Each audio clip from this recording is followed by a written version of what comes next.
بندوں کی صفات کا بیان ہو رہا ہے۔ اس آیت میں بڑے جامع انداز سے اللہ پاک نے اپنے نیک بندوں کی صفات بیان فرمائی، اور ان صفات کے بیان کرنے سے مقصود یہ ہے کہ جو آدمی اللہ کے نیک بندوں کی فہرست میں شامل ہونا چاہتا ہے تو اس کو یہ صفات اختیار کرنی پڑے گی، پھر وہ اللہ کے نیک بندوں کی صفات میں شامل ہو جائے۔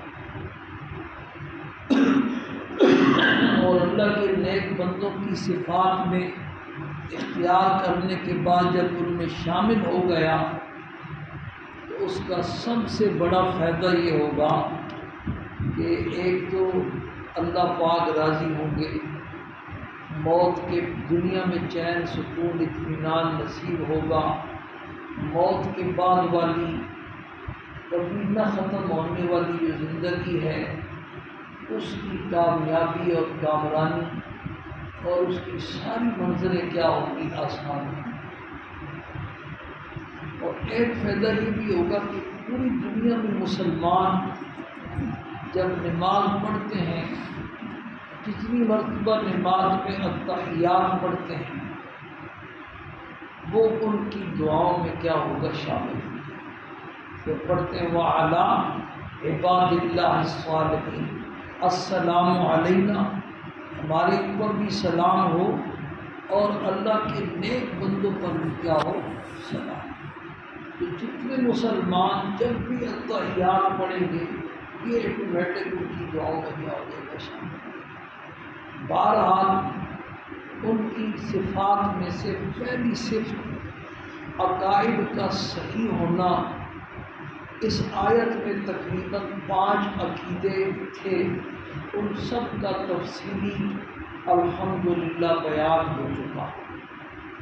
عقائد اگر صحیح نہیں ہے تو پھر آگے جو بات آ رہی ہے اس کا کوئی فائدہ نہیں ہے۔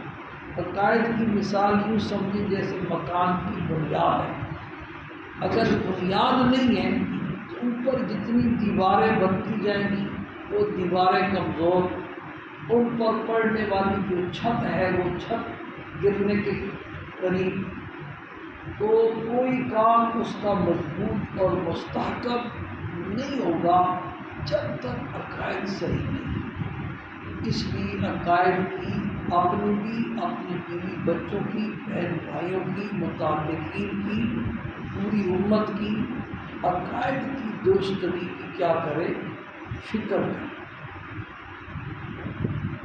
اس پر جو بات ہونی تھی وہ بات ہوئی۔ اب آگے دوسری صفت شروع ہو رہی ہے، وَآتَى الْمَالَ عَلَىٰ حُبِّهِ۔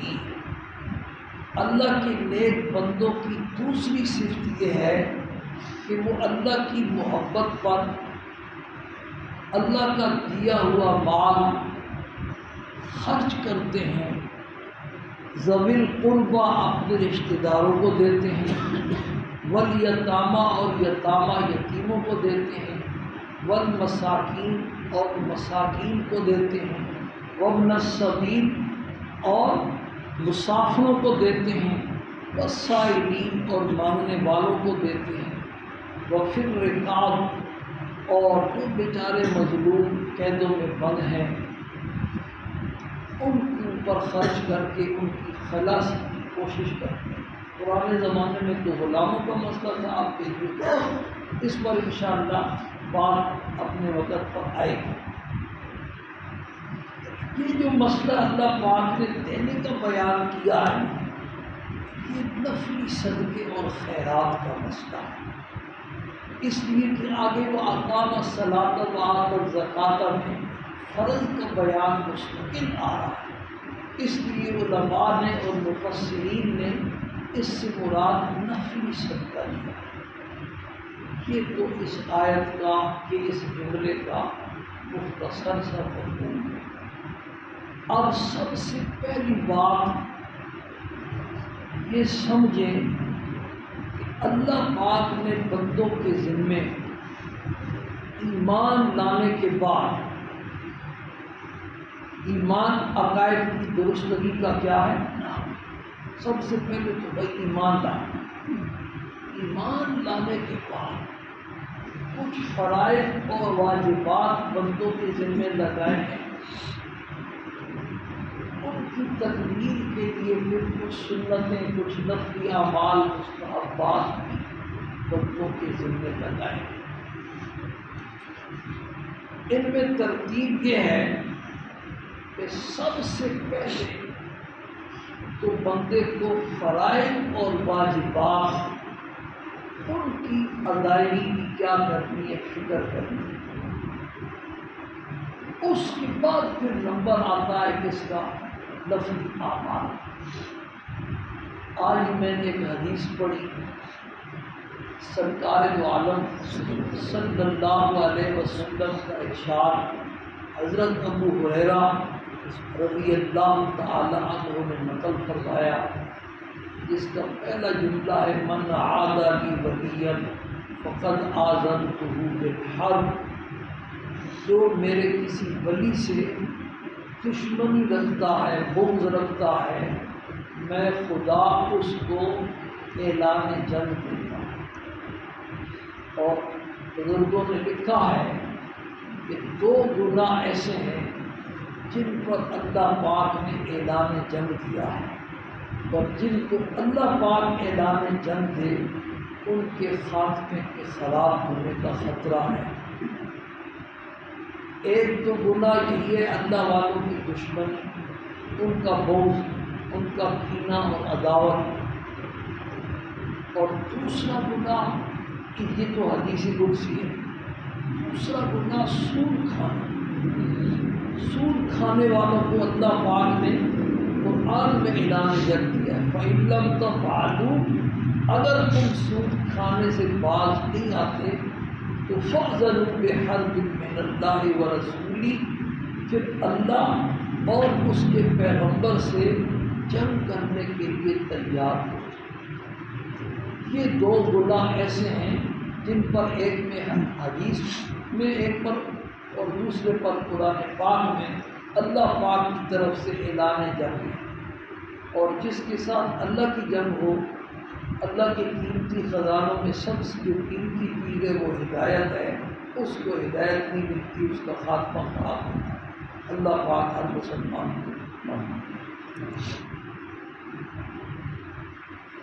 اس کے بعد اگلا جو جملہ حدیث شریف کا جو اثر سنانا ہے، اس میں حدیث کا مضمون یہ ہے کہ جتنا محبوب عمل اللہ پاک کو اپنے بندے سے، وہ اعمال ہیں جو بندے پر اللہ پاک نے فرض کیے ہیں، اتنا اور کوئی چیز نہیں۔ جو کام اللہ نے بندوں کے اوپر فرض کیے ہیں، ان کاموں کو کر کے بندے کو جیسے اللہ کی محبت اور جتنا اللہ کا قرب نصیب ہوتا ہے، اتنا کسی اور عمل سے نہیں۔ اس کے بعد پھر تیسری جو چیز بیان فرمائی وہ نفلی اعمال کا بیان فرمایا۔ نفلی اعمال کا بیان اس انداز سے فرمایا کہ بندہ نوافل کے ذریعے فرائض پورے کرتا ہے، فرائض پورے کر لیے، اب وہ فارغ ہے، اب اس نے نفلی اعمال کے ذریعے جتنا پھر میرے قرب کی جو درجات ہیں وہ لامتناہی، ان کو حاصل کرتا رہتا ہے، یہاں تک کہ ایک وقت ایسا آتا ہے کہ میں اس کو اپنا محبوب بنا لیتا ہوں، اور جب میں اس کو اپنا محبوب بنا لیتا ہوں تو پھر میں اس کا کان بن جاتا ہوں جس کے ذریعے وہ سنتا ہے، میں اس کی آنکھیں بن جاتا ہوں جن کے ذریعے وہ دیکھتا ہے، میں اس کے ہاتھ بن جاتا ہوں جن کے ذریعے وہ پکڑتا ہے، میں اس کے پاؤں بن جاتا ہوں جن کے ذریعے وہ چلتا ہے۔ یعنی اس کی پھر پورا جسم سر سے لے کر کے پاؤں تک اللہ پاک کی مرضی اور اللہ پاک کی منشا اور اللہ پاک کے حکم کے مطابق پھر وہ کیا ہوتا ہے، استعمال ہوتا ہے۔ یہ ترتیب حدیث میں آئی ہے۔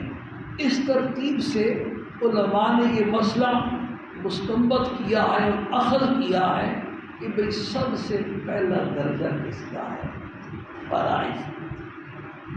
نفلی اعمال کا مقام اپنی جگہ، لیکن حدیث شریف کا جملہ یہ ہے کہ جتنا قرب اور جتنی میری محبت بندے کو فرائض کے اہتمام سے ہوتی ہے، اتنی محبت اور اتنا قرب نفلی اعمال سے نصیب ہو نہیں ہوتا۔ اس لیے سب سے پہلی بات تو یہ سمجھے بھائی کہ فرائض اور واجبات ان کی کمی اور کوتاہی جو ہے اس کو پورا کرنے کی کیا کریں، کوشش کریں۔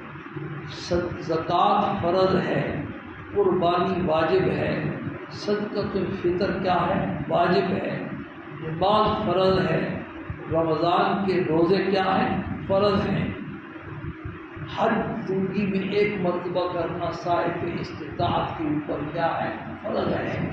یہ جتنے فرائض ہیں یہ تو مثبت فرائض ہیں، اور کچھ ایسے فرائض گناہوں سے بچنا کیا ہے بھائی، فرض ہے۔ پردہ عورتوں کے لیے فرض ہے، مردوں کے لیے بھی سطر ڈھانکنا جو ہے نا یہ کیا ہے، فرض ہے۔ یہ سارے فرائض جتنے کاموں سے اللہ پاک نے روکا ہے ان کاموں سے رکنا اور باز آنا یہ بندے کے اوپر کیا ہے، فرض ہے۔ تو پہلے ان فرائض کو پورا کرنے کی 100% کیا کریں، کوشش کریں، اور پھر اس کے بعد جب فارغ ہو تو پھر نفلی اعمال کا بھی ایک ذخیرہ اس کے پاس ہونا چاہیے۔ ایک تو نفلی اعمال سے اللہ پاک کا قرب نصیب ہوتا ہے، دوسرا جتنا فرائض ہے کا پورا کرنا بندے کے ذمہ ضروری ہے اتنا بندہ کر نہیں سکتا۔ اس لیے اللہ پاک نے یہ فرائض کی طرح سنتیں بھی رکھی، جیسے فرض پڑھنے کا حق ہے نا، بندہ وہ حق کیا کر سکتا ہے، ادا نہیں کر سکتا۔ تو جب کچھ فرضوں سے پہلے سنتیں پڑھ لی، کچھ بعد میں سنتیں پڑھ لی، تو وہ جو کمی کوتاہی ہو جاتی ہے فرضوں میں، ان سنتوں اور نوافل کے ذریعے اللہ پاک نے کیا کر دیتے ہیں، پوری کرنا۔ اسی طریقے سے رمضان کے روزے ہیں، اور رمضان کے روزے جو ہیں ان کا حق بندہ ادا نہیں کر سکتا، تو پورے سال میں جو نفلی روزے ہیں ان کا اہتمام کرے تو وہ کمی کوتاہی اس کی پوری ہوتی رہتی ہے۔ یہی حال کس کا ہے، حج کا۔ حج فرض ایک دفعہ کر لیا، اب اس کی کمی کوتاہی تو پوری ہو نہیں سکتی، وہ نفلی عمرے نفلی حج کے ذریعے وہ کمیاں کوتاہیاں پوری ہو جاتی۔ زکوٰۃ فرض ہے، اس فرض کا حق ادا نہیں کر سکتا، نفلی صدقہ خیرات کے ذریعے بھی وہ کمی کوتاہی بندے کی کیا ہوتی رہتی ہے، پوری ہوتی رہتی ہے۔ حدیث میں سرکار دو عالم صلی اللہ علیہ وسلم کا ارشاد ہے کہ قیامت والے دن جب حساب و کتاب ہوگا تو سب سے پہلے فرائض کا حساب و کتاب ہوگا، نماز کا مثلا ہوگا۔ اگر فرائض میں کوئی کمی نکل آئی تو پھر اللہ پاک ارشاد فرمائیں گے کہ میرے بندے کے پاس جو نوافل کا ذخیرہ ہے اس میں سے اس کمی کو پورا کرو۔ اور علامہ جلال الدین سیوطی رحمہ اللہ نے لکھا ہے کہ وہ کمی اس طریقے سے پوری ہوگی کہ 70 نفل مل کر کے ایک فرض کی کمی کو کیا کریں گے، پورا کریں گے۔ ایک فرض کا درجہ اتنا بڑا ہوا ہے کہ 70 نفل ملیں گے تب جا کر کے ایک فرض جو ہے نا وہ کیا ہوگا، پورا ہوگا۔ اگر کسی آدمی نے 1 روپیہ زکوٰۃ کا کم ادا کیا ہے، اب 70 نفلی روپے ملیں گے تو تب جا کر کے وہ زکوٰۃ کے 1 روپے والا کھاتا جو ہے نا کیا ہوگا، پورا ہوگا۔ فرض نمازوں میں ایک نماز کیا کی ہے، کم کی ہے، تو 70 نفل مل کر کے اس ایک نماز کی کمی کیا کریں گے، پورا کریں گے۔ رمضان کے روزوں میں سے ایک روزہ فرض کیا کیا ہے، چھوڑا ہے، تو نفلی روزے اس کی زندگی میں جتنے ہوں گے وہ 70 مل کر گے۔ اس لیے علماء نے یہ بیان فرمایا کہ بھائی اپنی جو قضائیں ہیں نا ان کو پورا کرنے کا پہلے کیا کرو، اہتمام کرو۔ اب اس وقت جتنا وقت نفل کے اوپر لگتا ہے اتنا ہی وقت قضا کے اوپر بھی لگتا ہے، لیکن قیامت والے دن پھر یہ 70 کا کیا بن جائے گا، تفاوت۔ تو اپنا کھاتا جو ہے نا پہلے کیا کرو، فرائض کا صاف کرو، اس کے بعد پھر نفلی اعمال کا جو ہے نا کیا کرو، اہتمام۔ بس آج اتنے کافی، تو اتنی سٹی۔